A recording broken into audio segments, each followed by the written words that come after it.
జమ్మూ కాశ్మీర్లో ఎలక్షన్స్ జరగగా మరి ఆ రాష్ట్రానికి ముఖ్యమంత్రిగా ఎవరిని నియమించారు అంటే ఒమర్ అబ్దుల్లా అనేటువంటి వారిని నియమించడం జరిగింది.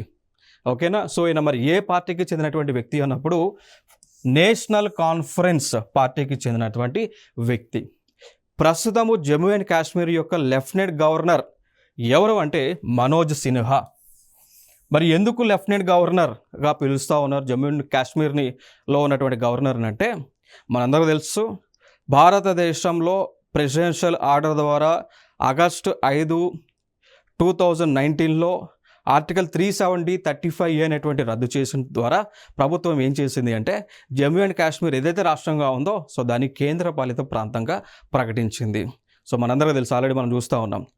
ఎక్కడైతే కేంద్రపాలిత ప్రాంతాలలో గవర్నర్స్ ఉంటారో వారిని లెఫ్టినెంట్ గవర్నర్గా పిలుస్తూ ఉంటారు, లేదా లూట్నెంట్ గవర్నర్గా కూడా పిలుస్తుంటారు. We can pronounce in the 2 ways, lieutenant or lieutenant. మరి జమ్మూ అండ్ కాశ్మీర్లో కాకుండా ఇంకెక్కడైనా ఈ యొక్క లూట్నెంట్ ఆర్ లెఫ్టినెంట్ గవర్నర్స్ ఉన్నారంటే ఉన్నారు అండి.